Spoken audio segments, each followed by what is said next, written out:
CM Yogi Adityanath ने देवरिया की जनसभा से विपक्ष पर साधा निशाना। कहा, पिछली सरकारों में होती थी नौकरियों की नीलामी, अब हर जिले के नौजवानों को मिल रहा है रोजगार। हमारे लिए प्रदेश की जनता ही परिवार।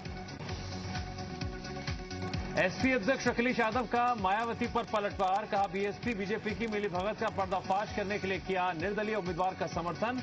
डिप्टी सीएम केशव प्रसाद मौर्य ने कहा, हमें मायावती के समर्थन की जरूरत नहीं। मुनव्वर राणा ने फ्रांस में हुई हिंसक घटनाओं को ठहराया जायज। कहा, मैं होता तो यही करता।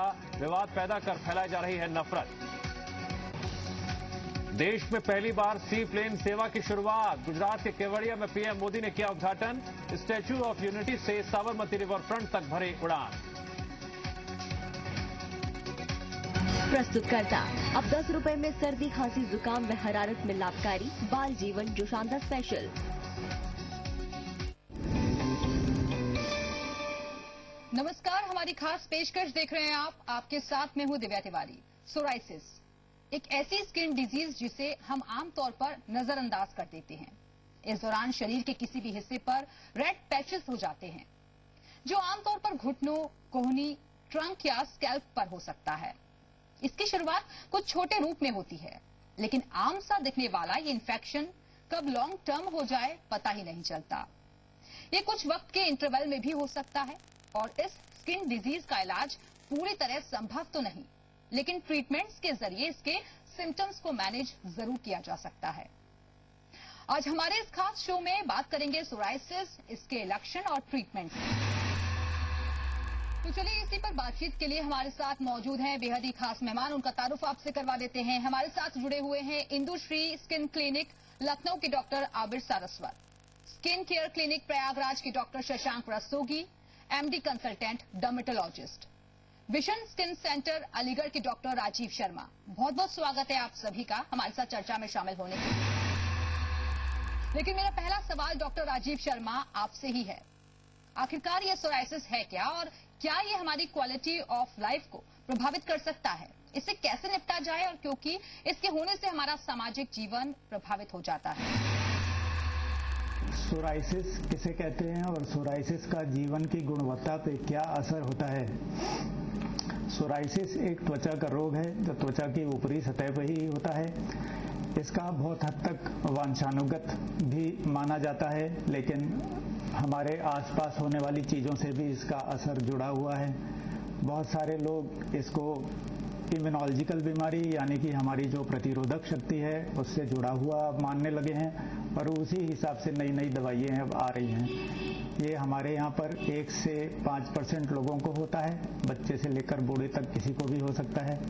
किसी को भी ये हो जाता है तो सबसे पहले उसके बगल में बैठे या उसके बगल में रहने वाले आदमी को तकलीफ होती है कि तुमको क्या हो रहा है, और यहीं से जीवन की गुणवत्ता पे असर होना शुरू हो जाता है। चाहे वो स्कूल में पढ़ने वाला बच्चा हो, चाहे ऑफिस में काम करने वाला कोई आदमी या औरत हो, या माँ हो, बेटा हो, पति हो, पत्नी हो, हर एक को इससे कुछ अजीब सा लगता है, जबकि हकीकत में इसके साथ जीना बहुत आसान है, और इसका अगर सही तरीके से इलाज किया जाए तो इससे कोई ऐसा कष्ट नहीं होता जो आगे चल के जीवन के लिए खतरनाक हो जाए। डॉक्टर आबिर सारस्वत, मेरा अगला सवाल आपसे है। सोराइसिस के क्या आखिरकार कारण हो सकते हैं, और क्या कोई स्किन इंजरी इसके होने की वजह भी बन सकती है? सोराइसिस एक ऐसी बीमारी है कि जिसका कोई एक कारण नहीं पिन पॉइंट किया जा सकता, और जैसा कि लोग कई बार समझते हैं कि ये किसी डेफिशिएंसी की वजह से होता है या कोई छूत की बीमारी है। सबसे ज्यादा इंपॉर्टेंट बात यह है कि समझ लें कि ये ऐसी चीज नहीं है जो किसी कमी से हो जाए या किसी से दूसरे से लग जाए। सोराइसिस एक ऐसी बीमारी है जो बेसिकली जेनेटिक होती है, लेकिन ये जरूरी नहीं है कि आपके माता या पिता या किसी और को परिवार में हो। वो टेंडेंसी उनके अंदर छुपी हुई हो सकती है, और आपके अंदर दूसरे एनवायरमेंटल कारणों की वजह से हो सकता है कि उभर के आपकी स्किन पे या जॉइंट्स पे आ जाए और आपको सोराइसिस हो जाए। तो बेसिकली ये जेनेटिक बीमारी है, लेकिन वंश दर वंश हर वंश में दिखाई दे, हर जनरेशन में दिखाई दे, ये जरूरी नहीं है। इस तरह का, और इम्यून सिस्टम की गड़बड़ी से, यानी हमारा जो रोग प्रतिरक्षक तंत्र है, जो सिस्टम हमारी बॉडी में है जो हमको बीमारियों से लड़ने की ताकत देता है, उसकी गड़बड़ी की वजह से ये होता है। तो वो सिस्टम जब अपनी ही स्किन पे अटैक कर देता है तब ये सोराइसिस के लाल लाल चकत्ते बन जाते हैं। और एक और विचित्र बात है सोरायसिस में कि कई बार कहीं चोट लग जाने पर वहां पर सोरायसिस का पैच बन जाता है। तो ऐसा कभी होता है, कोई खरोंच लग जाए या चोट लग जाए, खासकर अगर सोरायसिस बढ़ते हुए फेज में है, यानी अपनी बढ़ती हुई सिचुएशन में है, तो उस जगह पर जहां पे चोट लगी हो, चोट के ठीक हो जाने के बाद एक सोरायसिस का चकत्ता वहां पर पैदा हो सकता है। इसको कोबनर फिनोमेनन कहते हैं और ये सोरायसिस का एक लक्षण है जिससे कि आप समझ भी सकते हैं कि हाँ, ये बीमारी सोरायसिस हो सकती है। डॉक्टर राजीव शर्मा, हमने इसके कारण तो समझ लिए, लेकिन इसमें क्या मेडिकेशन किस तरह काम करती है, ओरल या फिर ट्रॉपिकल, ये मैं आपसे समझना चाहूंगी। कौन सी दवाइयाँ इसमें ज्यादा असरकारक होती हैं, लगाने वाली या खाने वाली? लगाने वाली दवाई मरीज को देनी चाहिए या खाने वाली या इंजेक्शन देना चाहिए, ये बहुत कुछ इस पे निर्भर करता है कि मरीज की बीमारी किस जगह पर है, कितनी फैली हुई है, कितनी उसकी त्वचा उस बीमारी से ग्रसित है, वो क्या काम करता है, समाज में उसका क्या काम है, उसको कितनी ज़रूरत है कि बीमारी ना दिखे, इन सब पे निर्भर करता है। काफ़ी मरीजों को हम केवल लगाने की दवाई से ही ठीक कर लेते हैं, लेकिन जब स्थिति काबू से बाहर हो जाती है तब हमको खाने की दवाई या इंजेक्टेबल फॉर्म में कोई दवाई जो कि इंजेक्शन के रूप में दी जाती है वो भी देनी पड़ती है। तो दोनों ही दवाइयाँ काम करती हैं, ऐसा नहीं है कि खाने की अच्छी है कि लगाने की अच्छी है। हर आदमी कुछ दवाइयाँ खाने से डरता है, उनके खराब असर अगर बताए जाएं तो डरता है, कोई कीमत से डरता है। इसलिए मरीज की हैसियत, उसकी बीमारी की स्थिति और परिस्थिति जिसमें वो रहता है और जो वो काम करता है उस पर निर्भर करता है कि कौन सी दवाई बेहतर होती है। तो सोरायसिस के कारण क्या कुछ होते हैं वो तो हमने अपने दर्शकों को बता दिया, लेकिन डॉक्टर शशांक रस्तोगी, मेरा अगला सवाल आपसे ही है कि स्कैल्प सोरायसिस के ट्रीटमेंट का सबसे अच्छा तरीका क्या है, क्योंकि इसका बेस काफी मोटा होता है, तो ट्रीटमेंट्स का असर कैसे होता होगा? सोरायसिस शरीर के सभी हिस्सों को असर करती है। जब वो सर पे होती है तो कई बार ऐसी समस्या पैदा कर देती है कि जो बीमारी की परत है इतनी मोटी हो जाती है कि आसानी से दवाइयां अंदर नहीं जा पाती हैं, जिसके लिए हमें कोलतार प्रिपरेशन बेस्ड शैम्पू का इस्तेमाल करना पड़ता है। अगर कोलतार प्रिपरेशन शैम्पू से अगर हमारा काम नहीं चलता है तो हमें ऐसे प्रिपरेशन यूज करते हैं जिसमें कि कोलतार होता है, सैलिसिलिक एसिड होता है, कोकोनट ऑयल में वो होता है, जिसे हम रात भर सर पे लगाकर रखते हैं, तो जिसकी वजह से स्किन की परत धीरे धीरे हटने लगती है। इसको हफ्ते में 2 बार, हफ्ते में 3 बार या डेली भी इस्तेमाल कर सकते हैं। जैसे जैसे ये परत हटती जाती है तो हफ्ते में 3 बार, हफ्ते में 2 बार इस्तेमाल करते हैं। और विशेष रूप से जाड़े के मौसम में हमें इसका इस्तेमाल रेगुलर बेसिस पे करते रहना चाहिए, नहीं तो ये परत धीरे धीरे वापस आ जाती है। तो विशेष रूप से ध्यान रखें सर का। अगर हम ध्यान नहीं रखते हैं तो सर पे बालों की संख्या घटने लगेगी और दिन भर सर पे खुजली की परेशानी बनी रहेगी। डॉक्टर राजीव शर्मा, अगर 2 हफ्तों के बाद भी सोरायसिस के ट्रीटमेंट का कोई पॉजिटिव रिजल्ट ना दिखे तो क्या हमें ट्रीटमेंट बदलना चाहिए या पुराने ट्रीटमेंट को ही हम जारी रख सकते हैं? अगर इलाज 2 हफ्ते में काम नहीं करता तो क्या मुझे इलाज बदल देना चाहिए? क्या मुझे डॉक्टर बदल देना चाहिए? सोरायसिस एक लंबे समय तक चलने वाली बीमारी है जो बहुत समय लेकर ठीक होती है, और कितने समय ठीक रहेगी ये भी कोई डॉक्टर पहले से नहीं बता पाता है, क्योंकि ये जैसे दमा होता है सांस का, उस तरह की बीमारी है। तो ये बार बार उखड़ने वाली भी बीमारी मानी जाती है। ये 10 साल ठीक रह सकती है, 10 महीने ठीक रह सकती है, 5 हफ्ते ठीक रह सकती है, लेकिन ये फिर उखड़ आती है। तो इसलिए 2 हफ्ते में ये ठीक हो जाएगी या इसमें बहुत अच्छा असर आ जाएगा, कुछ स्थितियों में या कुछ दवाइयों को छोड़ के ये अक्सर नहीं होता है। 4 से 6 हफ्ते तो कम से कम हमें एक अच्छे रिजल्ट का इंतजार करना चाहिए, अच्छे नतीजे का इंतजार करना चाहिए, तभी हमें डॉक्टर बदलने की या दवा को बदलने की बारे में सोचना चाहिए। ऐसा एक डॉक्टर के रूप में और एक मरीज के रूप में दोनों को सोचना चाहिए। डॉक्टर साहब, आपने बहुत सारी हमें अहम जानकारियां दी, लेकिन अगला सवाल मेरा डॉक्टर शशांक रस्तोगी आपसे ही है कि क्या बार बार सोरायसिस होने में मौसम की कोई भूमिका भी होती है, क्योंकि लगातार वेदर चेंज हो रहा है, अब सर्दियों का मौसम आ रहा है, और अगर हाँ तो वो कौन सा मौसम? सोरायसिस शरीर के सभी अंगों को असर करती है और ये हर मौसम में रहती है। जैसा कि डायबिटीज के साथ होता है, अगर हम दवा करते हैं, इलाज करते हैं तो वो कंट्रोल में रहती है। अगर हम कंट्रोल का खो देते हैं तो धीरे धीरे सोरायसिस बढ़ने लगती है। तो हमारी ये कोशिश रहनी चाहिए कि इलाज को जारी रखें, लेकिन ऐसा देखा गया है कि जाड़े के मौसम में ये बीमारी धीरे धीरे बढ़ने लगती है। तो इस चीज को हमें ध्यान रखना चाहिए कि जाड़े के मौसम में इस बीमारी का विशेष रूप से ध्यान रखा जाए। ऐसा देखा गया है कि 90 से 95% मरीजों में जाड़े के मौसम में बीमारी बढ़ती है।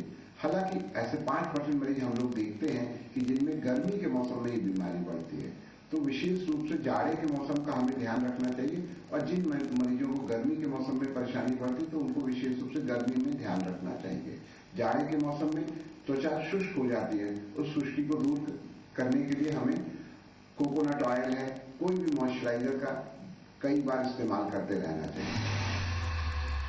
डॉक्टर आबिर सारस्वत, अब मैं आपके पास आना चाहूंगी कि कुछ लोगों में सूरज की रोशनी भी क्या सोराइसिस को बढ़ावा दे सकती है? ऐसे भी बहुत सारे मिथ्स हैं, तो आप इससे कितना सहमत हैं? जहां तक सूरज की रोशनी का सवाल है तो ज्यादातर केसेस में हम लोग सोराइसिस के मरीजों को धूप का सेवन करने की सलाह देते हैं। धूप दिखाने से जनरली सोराइसिस में फायदा ही होता है, और धूप ही नहीं, अल्ट्रावायलेट रेज जो कि कई तरह के आर्टिफिशियल सोर्सेज से हम लोग, आर्टिफिशियल चेंबर्स होते हैं जिसमें अल्ट्रावायलेट रेज पैदा होती हैं, उनके अंदर मरीज को खड़ा करके उसकी सोराइसिस का इलाज किया जाता है। लेकिन कुछ ऐसे मरीज भी होते हैं जो बहुत ज्यादा अचानक धूप लगने पर, और अक्सर अगर आपको धूप की आदत न हो, यानी जो लोग कभी घूमने जाते हैं अचानक सी बीच पे या पहाड़ों में जाते हैं और एक साथ काफी घंटों तक बाहर रहते हैं, तो सनबर्न से कभी कभी सोराइसिस बढ़ भी सकता है। लेकिन ज्यादातर केसेस में हल्का मॉडरेट सन एक्सपोजर सोराइसिस के लिए फायदेमंद होता है। अचानक बहुत ज्यादा सन एक्सपोजर, अगर आपको उसकी आदत नहीं है, तो वो सोराइसिस को बिगाड़ भी सकता है। डॉक्टर राजीव शर्मा भी लगातार हमारे साथ जुड़े हुए हैं। डॉक्टर राजीव शर्मा, क्या इचिंग और स्केलिंग को कम करने के लिए कुछ मॉइस्चराइजर्स भी मददगार हो सकते हैं? सोराइसिस के इलाज के साथ उनका उपयोग कैसे किया जा सकता है? अब ये भी सवाल है। त्वचा पे लगाने की चिकनाई लगाने से क्या सोराइसिस में फायदा हो जाता है, और क्या इसको हम अपनी दवाइयों के साथ साथ जैसे डॉक्टर लिखते हैं तो लगाया करें कि नहीं लगाया करें? देखिए, सोराइसिस कई बार तो केवल चिकनाई लगाने मात्र से ही ठीक हो जाती है। हम लोग अक्सर मॉइस्चराइजर ही देकर पहले कोशिश करते हैं कि मरीज को आराम मिल जाए। अगर उसको नहीं मिलता तब फिर हम दवाइयाँ देने की कोशिश करते हैं, और जिनको सोराइसिस है और कोई दवाई हम लगाने की उनको दे रहे हैं या खाने की दे रहे हैं, तो मॉइस्चराइजर लगाने से जो सोराइसिस की त्वचा होती है, जो छिलका होता है और जो अकड़न सी महसूस करते हैं मरीज सोराइसिस की वजह से, वो बहुत अच्छी तरह से मुलायम हो जाती है। चमड़ी और जो त्वचा की लेयर है या उसकी परतें हैं, वो सुबह जब मरीज नहाता है तो आराम से निकल जाते हैं। तो मेरे ख्याल से तो मॉइस्चराइजर का बहुत अच्छा रोल है, चिकनाई वाली चीज़ों का बहुत अच्छा रोल है सोराइसिस के मरीजों में। और अगर आपको डॉक्टर कोई बताता है लगाने के लिए तो उसको जरूर फॉलो करिए। और अगर आप सोचते हैं कि वो आप अफोर्ड नहीं कर सकते, वो महंगी है, तो आपके घर में रहने वाली कोई भी चिकनाई डॉक्टर से पूछिए। नारियल का तेल, सरसों का तेल, मूंगफली का तेल, या कोई भी तेल जो आप खाते हैं उसको आप लगा सकते हैं। वो भी उतना ही कामयाब हो सकता है आपकी स्थिति और परिस्थिति के अनुसार। डॉक्टर शशांक रस्तोगी, बहुत से लोग ये भी मानते हैं कि धूम्रपान नहीं करना चाहिए या फिर अल्कोहल का सेवन नहीं करना चाहिए, तो क्या ये भी एक ऐसी चीज है जो कि इस बीमारी को बढ़ावा दे सकता है? सोराइसिस के कारण बहुत सारे हैं, बहुत सारे कारणों से सोराइसिस होता है और उनकी वजह से सोराइसिस बढ़ जाता है, जिसमें कि अल्कोहल और स्मोकिंग बहुत इंपॉर्टेंट फैक्टर है। ये देखा गया है कि जो मरीज अल्कोहल का सेवन करते हैं और धूम्रपान करते हैं, उनमें सोराइसिस ज्यादा खराब हो जाता है। जिन मरीजों को हम लोगों ने सलाह दी कि उन्होंने स्मोकिंग और अल्कोहल का कंजम्पशन कम कर दिया है, उनकी सोराइसिस बेहतर हो गई है। तो हम सबकी ये सलाह है कि हमें अपने जीवन में स्मोकिंग और अल्कोहल का कंजम्पशन कम से कम करना चाहिए, हो सके तो इनको त्याग देना चाहिए। विशेष रूप से सोराइसिस के मरीजों में ऐसा देखा गया है कि जिन लोगों ने इसका इस्तेमाल कम किया है, उनकी सोराइसिस धीरे धीरे इम्प्रूव करती गई है। हालांकि बहुत सारी स्टडीज में ये पाया गया है कि जिनको सोराइसिस नाम की बीमारी हो जाती है, तो उनमें अल्कोहल और स्मोकिंग करने की टेंडेंसी बढ़ने लगती है, क्योंकि वो बहुत ज्यादा स्ट्रेस में होते हैं। तो जिसका उल्टा प्रभाव होता है कि सोराइसिस और ज्यादा खराब होने लगती है। तो उन सब मरीजों से डॉक्टरों की ये सलाह है कि स्मोकिंग और अल्कोहल से बचने का प्रयास करना चाहिए। डॉक्टर आबिर सारस्वत, क्या आम लोगों की तुलना में सोराइसिस के शिकार लोगों में मोटापा, मधुमेह और हृदय संबंधी बीमारियां ज्यादा होती हैं? क्योंकि कई लोग ऐसे होते हैं जो कि पहले से ही बहुत तरीके की बीमारियों से जूझ रहे होते हैं। सोराइसिस एक ऐसी बीमारी है जिसके बारे में पिछले 10-20 सालों के अंदर अध्ययन से ऐसा पता चला है कि ये केवल स्किन से ही संबंधित नहीं है। दूसरी जो बहुत आम बीमारियां हैं जो आजकल हमारे समाज में फैली हुई हैं, जैसे डायबिटीज, हार्ट की प्रॉब्लम्स, कोलेस्ट्रॉल, मोटापा, इन सारों का सीधा संबंध सोराइसिस के साथ है। ये एक बहुत अहम जानकारी है जो पिछले 10-20 सालों के अंदर रिसर्च से पता चली है। और इसका ये बहुत ही इंपॉर्टेंट इम्प्लीकेशन है कि जिन लोगों को मोटापा हो या जिनको ब्लड प्रेशर ज्यादा हो, शुगर ज्यादा हो, जो एक्सरसाइज न करते हो, जिनको हार्ट की प्रॉब्लम्स हो, उनको सोराइसिस ज्यादा सीवियर होती है, ज्यादा बुरे रूप में होती है। और दवाओं का असर उन लोगों पर उतना अच्छा नहीं होता। सोराइसिस की दवाएं बहुत ज्यादा देनी पड़ती हैं, ज्यादा डोज में देनी पड़ती हैं ऐसे लोगों को, तब उनको फायदा होता है। और इसका दूसरा पहलू भी सच है और बहुत इंपॉर्टेंट है कि अगर आपको सोराइसिस है और आप डायबिटिक भी हैं, आपका वजन ज्यादा है, आपको हार्ट की प्रॉब्लम है, कोलेस्ट्रॉल की प्रॉब्लम है, तो अगर आप इन सारी प्रॉब्लम्स को कंट्रोल कर लेते हैं लाइफस्टाइल से, डाइट ठीक करके, एक्सरसाइज करके, इनकी दवाएं लेके, तो सोराइसिस भी बहुत हद तक कंट्रोल में आ सकता है। और हो सकता है कई लोगों में तो इतना कम हो जाए कि उनको केवल किसी ऑइंटमेंट से या बिना किसी इलाज के भी सोराइसिस 90% कंट्रोल में आ जाए। उतना नहीं तो काफी हद तक ऐसे कंट्रोल में आ सकता है कि जितनी दवाएं आप सोराइसिस की पहले ले रहे हो शायद उसकी आधी से भी कम हो जाए। तो ये बहुत ही इंपॉर्टेंट बात है जो सोराइसिस के हर मरीज को समझनी चाहिए। रेगुलर एक्सरसाइज, वजन को कंट्रोल में रखना, ब्लड प्रेशर को कंट्रोल में रखना, शुगर को कंट्रोल में रखना, मोटापा हो तो उसे कम कर लेना, ये बहुत इंपॉर्टेंट है। इससे सोराइसिस के कंट्रोल में बहुत मदद मिलती है। डॉक्टर शशांक रस्तोगी, क्या सोराइसिस एक हेरिडिटी भी है जो हमें परिवार के किसी सदस्य की वजह से भी हो सकती है, जैसे किसी के ग्रैंड पेरेंट्स के जरिए ये हो सकता है? क्या ऐसा भी मुमकिन है? सोराइसिस भी डायबिटीज की तरीके से एक बीमारी है जिसमें जेनेटिक्स का बहुत इंपॉर्टेंट रोल है। जिस तरीके से एक पेरेंट को डायबिटीज होने से संभावना बढ़ जाती है कि बच्चे को डायबिटीज होने की संभावना है, उसी तरीके से सोराइसिस में देखा गया है कि अगर एक पेरेंट को सोराइसिस है तो उसको संभावना 15% है, अगर दूसरे पेरेंट को भी सोराइसिस है तो संभावना बढ़ के 45% हो जाती है। तो ये देखा गया है कि सोराइसिस पीढ़ियों में भी चलती है, लेकिन जिन फैमिली में सोराइसिस होता है तो उसमें ऐसा देखा गया है कि बच्चों में सोराइसिस होने की संभावना ज्यादा होती है और सोराइसिस उनकी ज्यादा खराब होती है। लेकिन ऐसा जरूरी नहीं कि हर पेरेंट्स में, हर फैमिली में सोराइसिस होना चाहिए। ऐसा देखा गया है कि हर फैमिली में, हर पीढ़ी में सोराइसिस नहीं होता है। कुछ लोगों में सोराइसिस होता है, कुछ लोगों में सोराइसिस नहीं होता है। तो ऐसा देखा गया है कि सोराइसिस एक पीढ़ी छोड़कर भी हो सकती है, 2 पीढ़ी छोड़कर भी हो सकती है। लेकिन सोराइसिस जब भी फैमिली की वजह से होती है तो अर्ली ऑनसेट होती है, जल्दी होती है और ज्यादा खराब होती है। तो अगर हम सोराइसिस को जेनेटिक्स बेसिस भी मानते हैं, बट उसमें इन्वायरमेंटल फैक्टर्स का भी प्रभाव होता है कि इन्वायरमेंटल फैक्टर्स जो होते हैं वो भी अपना रोल प्ले करते हैं। जेनेटिक्स होने के बावजूद अगर हम इन्वायरमेंटल फैक्टर्स को कंट्रोल कर लेते हैं, फॉर एग्जाम्पल स्ट्रेस से बच सकते हैं, अल्कोहल स्मोकिंग कम कर सकते हैं, अपने वेट को कंट्रोल में रख सकते हैं, तो ऐसी सब चीजों को कंट्रोल करने से हम सोराइसिस से बेहतर निपट सकते हैं। डॉक्टर आबिर सारस्वत, सोराइसिस के शिकार मरीजों को कैसे प्रेरित किया जा सकता है? सोराइसिस के बारे में एक सबसे परेशान करने वाली बात, जिससे मरीज अक्सर बहुत दुखी रहते हैं, परेशान हो जाते हैं, कई लोग डिप्रेस हो जाते हैं, कि ये ठीक हो जाने पर भी कुछ हफ्तों बाद, महीनों बाद या कभी कभी सालों बाद भी पलट के वापस आ सकता है। तो इस सिचुएशन में पेशेंट का मोटिवेटेड रहना और पेशेंट का समझना और अपने डॉक्टर की बात समझना और इस बीमारी के साथ जीना सीखना एक बहुत जरूरी चीज है। तो उसमें हम लोग पेशेंट्स को मोटिवेट ऐसे ही करते हैं कि जब सोराइसिस हो, जैसे ही हो, जिस समय बढ़ना शुरू हो, जल्दी से जल्दी अपने डॉक्टर को दिखा के उसे कंट्रोल में कर लें, बहुत ज्यादा बुरी तरह न बिगड़ने दें, नीम हकीम वैद्यों के चक्कर में ज्यादा न पड़ें, क्योंकि सोराइसिस एक ऐसी बीमारी है जो एक बार बिगड़ जाती है तो फिर कंट्रोल में आने में थोड़ा टाइम लगता है और दवाएं भी जल्दी बंद नहीं हो पाती। और अगर बढ़ती हुई स्थिति में शुरू में ही पकड़ लिया जाए तो रिलेटिवली छोटे से ट्रीटमेंट के कोर्स से वो कंट्रोल में आ जाती है और उसके बाद मेंटेनेंस फेज में जाया जा सकता है, जिसको कहा जाता है, जिसमें कि कुछ क्रीम्स लगा के, कुछ हिदायतें दे के, कुछ बचत करके आप उसको कंट्रोल में रख सकते हैं। तो पेशेंट्स को मोटिवेटेड रहना चाहिए। ऐसे इधर उधर किसी क्योर के चक्कर में नहीं भागना चाहिए कि मैं ये जड़ी बूटी खा लूं या उसके पास चला जाऊं तो कहीं से कोई जड़ से खत्म करने वाला इलाज मुझे मिल जाएगा। ऐसा कोई इलाज सोराइसिस का नहीं है जिससे कि ये गारंटी हो जाए कि एक बार ठीक होने के बाद ये दोबारा नहीं आएगा। इस बात को मरीज समझें, इस बात के साथ समझौता करें और इस बीमारी को अच्छे से कंट्रोल करके इसी के साथ कंप्लीटली नॉर्मल लाइफ जीने की कोशिश करें, जो कि पूरी तरह संभव है। अच्छे से कंट्रोल किया जाए, सारी बातें जो बताई जा रही हैं आप इस पे ध्यान दें, सही से सही इलाज कराएं, दवा जब तक कहा जाए तब तक न छोड़ें, तो सोराइसिस को पूरी तरह कंट्रोल में रखा जा सकता है और व्यक्ति एकदम टोटली नॉर्मल जीवन जी सकता है। Prevention is better than cure, ये कहा जाता है और यही सोराइसिस को रोकने का रामबाण है।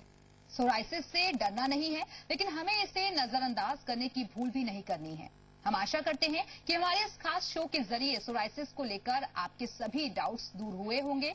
और आज के लिए बस इतना ही। Stay healthy, stay safe. बहुत बहुत शुक्रिया आप सभी मेहमानों का हमारे साथ इस चर्चा में शामिल होने के लिए। नमस्कार।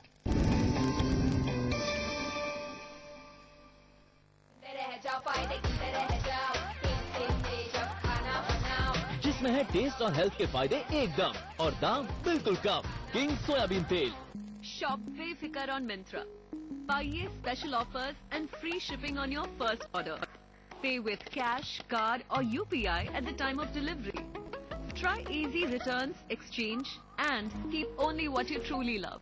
आज से ये नया वाला फॉर्च्यून चक्की फ्रेश आटा।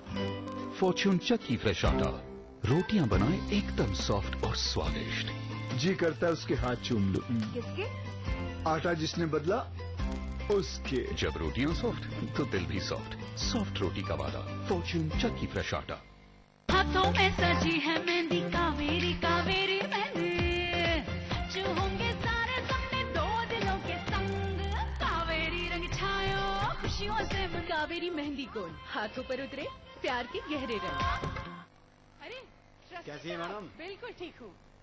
भिंडी और फूल के लाए हैं, ट्राई कीजिए। क्या मैडम जी, 10-20 नंबर के पीछे लल्ले की जान लेंगी क्या? थोड़ा इधर उधर जोड़ जाड़ के कर दीजिए ना पास। पहले आप खाना तो खाइए। लाओ भाई। शुद्ध सरसों के तेल में बनाया है, कोई मिलावट नहीं। बढ़िया। हमारे उसूल भी ना कुछ ऐसे ही है। और लल्ले को कहिए थोड़ी और मेहनत कर ले, अपने आप पास हो जाएगी। खाने पर से उठते ही। इसी तरह फॉर्च्यून कच्ची घानी सरसों का तेल बनता है बिना कोई मिलावट के, वही ट्रेडिशनल कोल्ड प्रेस तकनीक से, ताकि पारंपरिक स्वाद और झांझ हमेशा बरकरार रहे।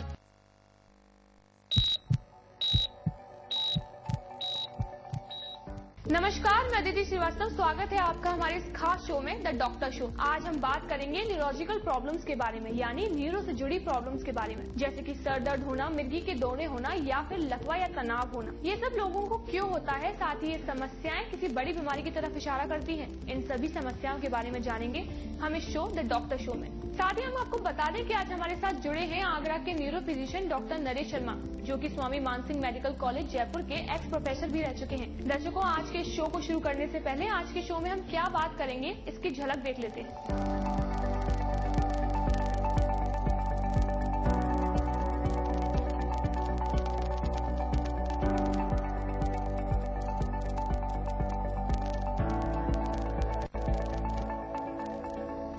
तो चलिए सबसे पहले हम डॉक्टर नरेश शर्मा जी का स्वागत करते हैं। डॉक्टर साहब, आपका बहुत बहुत स्वागत है हमारे इस खास शो में। नमस्कार, मैं doctor Naresh Sharma, neuro physician Agra. मैं आपको न्यूरोलॉजी की कुछ समस्याओं के बारे में आज बताने जा रहा हूँ। डॉक्टर साहब, पहले मैं आपसे जानना चाहूंगी कि मिर्गी रोग क्या है और इस रोग के लक्षण क्या हैं? मिर्गी, जिसको हम सामान्य भाषा में दौरे आना कहते हैं, इसके अलावा और भी कई तरह के टाइप होते हैं। तो मिर्गी के जो 100 मरीज अगर हम देखते हैं तो उसमें से 95-96% जो मरीज हैं वो दवाइयों के द्वारा ठीक हो जाते हैं। बाकी के जो मरीज हैं उनमें सर्जरी की जरूरत पड़ती है, ऑपरेशन से ठीक की जा सकती है। सर, मैंने सुना है कि कमर में लगातार दर्द होना, बैठने में दर्द होना, ये न्यूरो संबंधित रोग है। इस रोग से कैसे छुटकारा मिल सकता है?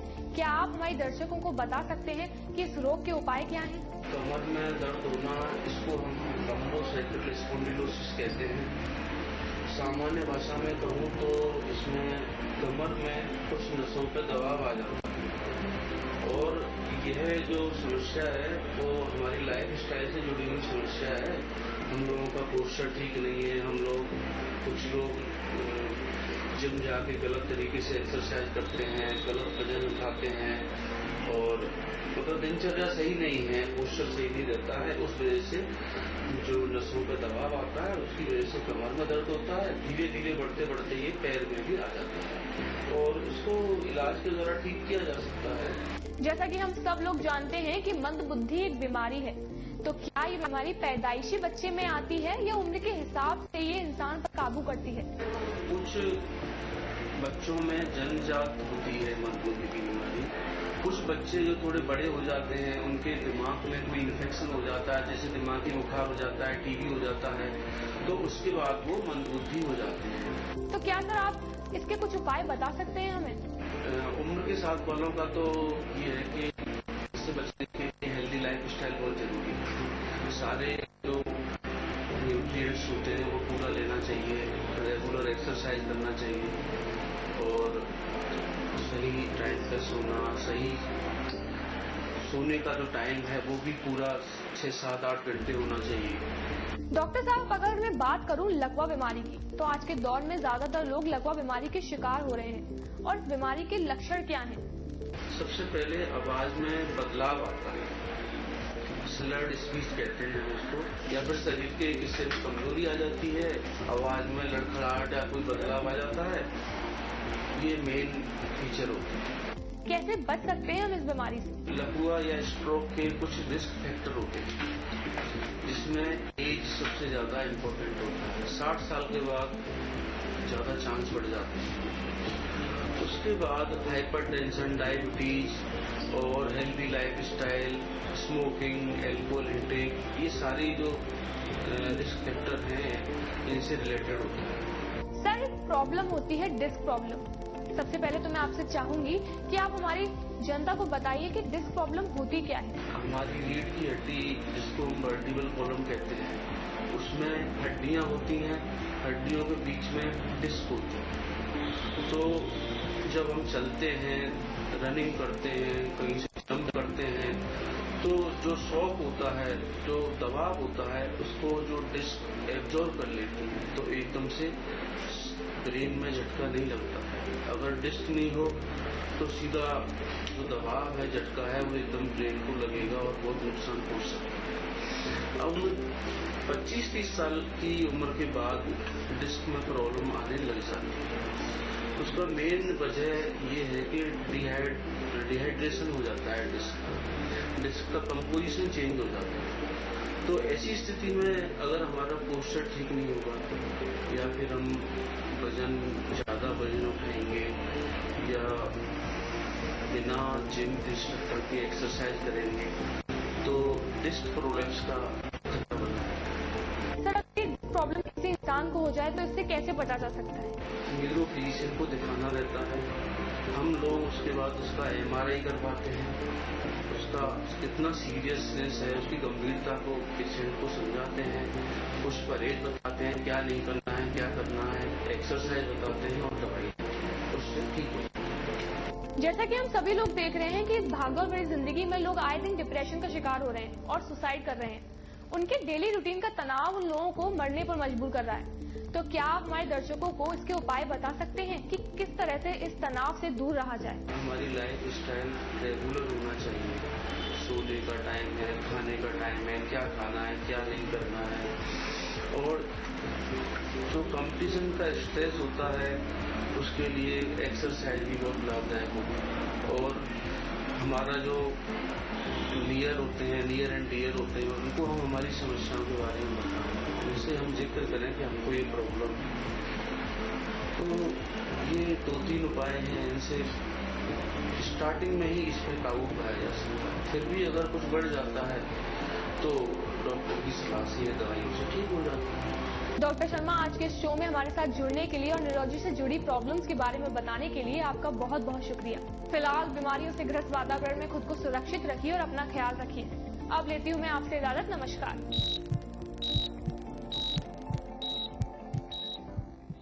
दादी चाय। सब्र कर बेटा।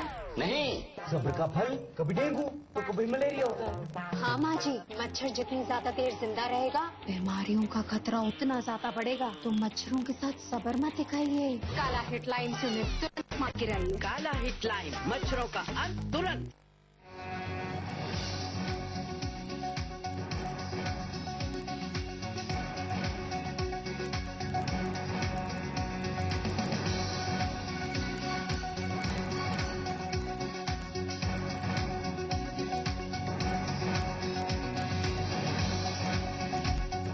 प्रायोजक ला ब्यूटिका प्लस हैंड सैनिटाइजर जो किल करे 99.99% जर्म्स विदाउट वाटर। मुल्तानी पश्मीना, कुछ नहीं बचेगा, आओ अब सब बचेगा। RHL गोल्ड 500 HD सरिया, तौल से छुटकारा पाएं, सरिया गिनकर घर ले जाएं। राजरत्न डिटर्जेंट पाउडर व केक, हमारा प्रयास आपका विश्वास। राजरत्न बेंजोल ल्यूब्रिकेंट्स, माइलेज ज्यादा, दमदार इंजन का वादा। बेंजोल ल्यूब्रिकेंट्स, शाम धूप, हर दिल की चाहत, हर दिल की उमंग। शाम धूप की मनमोहक सुगंध। ट्रू पावर अर्थिंग्स एवं Byron cable. For more detail log in www.truepower.co.in। सुरक्षा का पक्का वादा। कपड़ों की जान, लगन डिटर्जेंट पाउडर और केक, सफेदी का सुपरहिट फॉर्मूला। कमला पसंद पान मसाला, अनोखा स्वाद।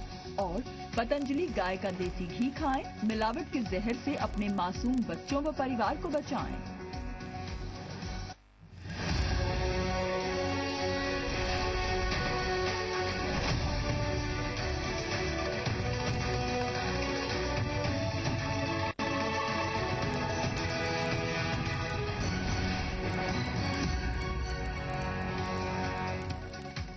सीएम योगी आदित्यनाथ ने देवरिया की जनसभा से विपक्ष पर साधा निशाना। कहा, पिछली सरकारों में होती थी नौकरियों की नीलामी, अब हर जिले के नौजवानों को मिल रहा है रोजगार।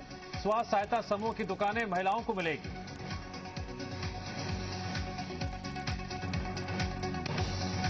अखिलेश यादव का मायावती पर पलटवार। कहा, बीएसपी बीजेपी की मिलीभगत का पर्दाफाश करने के लिए निर्दलीय उम्मीदवार का समर्थन।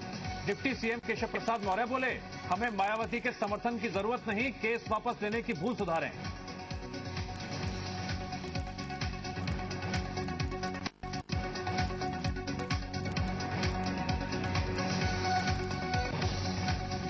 मुनव्वर राणा ने फ्रांस में हुई हिंसक घटनाओं को ठहराया जायज। कहा, मैं होता तो यही करता, विवाद पैदा कर फैलाई जा रही है नफरत।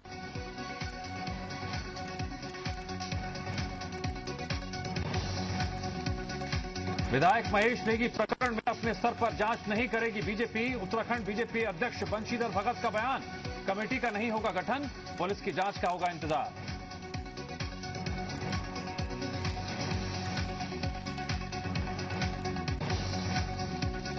बहराइच में 12 साल के बच्चे की अपहरण के बाद हत्या। किडनैपर्स ने मांगी थी 30 लाख की फिरौती। बोरी में बंद शव मिला, महिला समेत कई हिरासत में।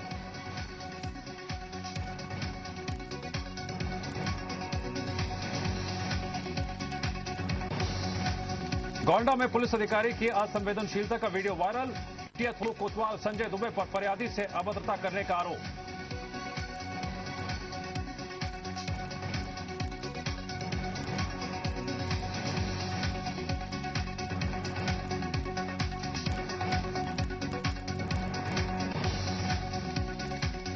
देश में पहली बार सी प्लेन सेवा की शुरुआत। गुजरात के केवड़िया में पीएम मोदी ने किया उद्घाटन। स्टैच्यू ऑफ यूनिटी से साबरमती रिवर फ्रंट तक भरी उड़ान। प्रस्तुतकर्ता इम्यूनिटी बढ़ाने के लिए महिलाओं की नंबर 1 औषधि व टॉनिक हेम पुष्पा। आयोजक डॉक्टर विश्वास का वॉक फास्ट ऑयल, जेल और कैप्सूल, कोई भी दर्द से संपूर्ण राहत दे।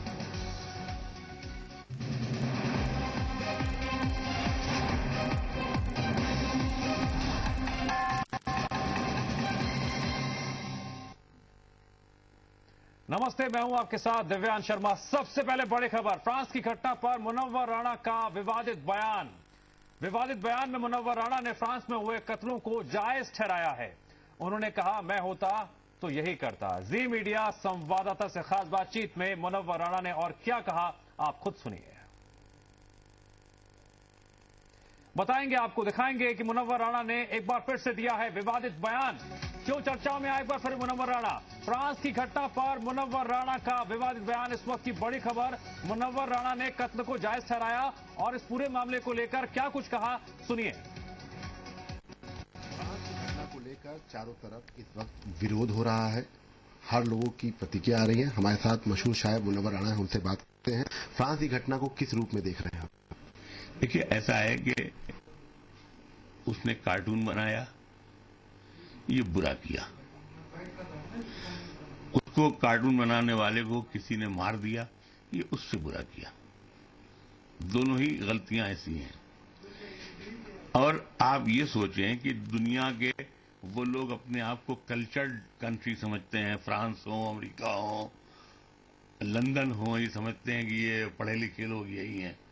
दुनिया के बाकी तमाम लोग कंजर्वेटिव हैं, जाहिल हैं, पूजा करते हैं, इबादत करते हैं, ये करते हैं, वगैरह वगैरह।